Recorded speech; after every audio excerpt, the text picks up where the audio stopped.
Picture this. The year is 1520. The streets of Tenochtitlan, the Aztec capital, run red with blood.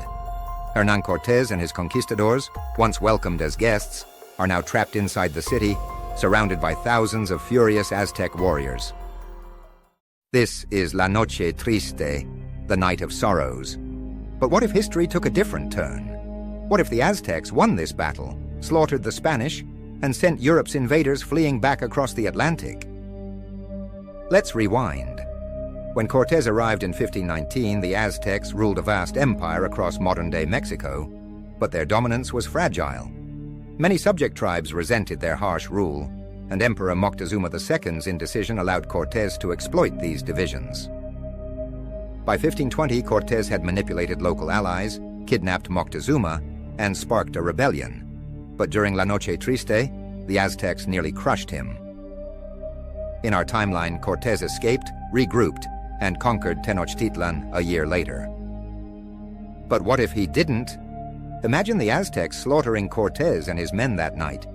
With their leader dead, the surviving Spanish panic. Their Tlaxcalan allies, realizing the tide has turned, abandon them. The remaining conquistadors, outnumbered and diseased, retreat to the coast. Word spreads across Mesoamerica. The Aztecs have humiliated the gods from across the sea. Moctezuma's successor, Cuitlahuac, capitalizes on this victory. He reforms the empire's brutal tribute system, easing tensions with neighboring tribes. The Aztecs, now united with former enemies, fortify their cities and study captured Spanish weapons.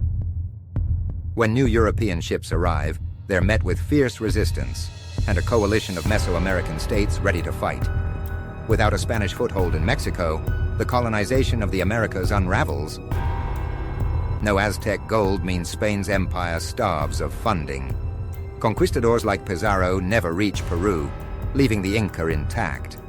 In North America, indigenous nations like the Comanche or Iroquois, now trading for European horses and guns through Aztec intermediaries, become dominant powers. European settlers arriving decades later find a continent where native empires control trade routes, diplomacy, and warfare. The New World is never truly conquered.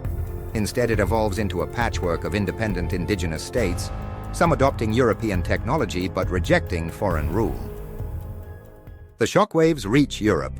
Spain, bankrupt without American silver, declines as a global power. The Protestant Reformation accelerates as Catholic Spain's influence wanes.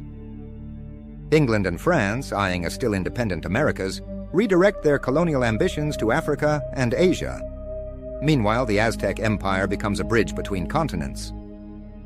Imagine Mesoamerican merchants trading chocolate and jade for Asian silk in Acapulco, now a bustling port city. Aztec scholars, preserving their pictographic writing and astronomy, exchange knowledge with European scientists. Christianity never dominates the region. Instead, a blend of indigenous faiths and imported ideas creates entirely new spiritual traditions. Would this world be better or worse? It's not that simple.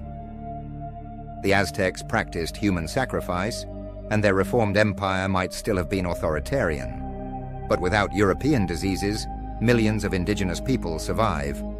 The transatlantic slave trade never escalates, altering the demographics of the Americas.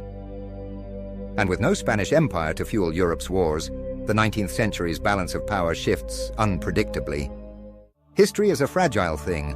A single battle can rewrite centuries. So next time you see a map, remember, it's just one version of what could have been. What other historical twists should we explore? Let us know in the comments. And don't forget to like, subscribe, and hit the bell for more mind-bending alternate realities. Thanks for watching. This is Bites of Goats, where we don't just talk about history, we learn from it. See you in the next one.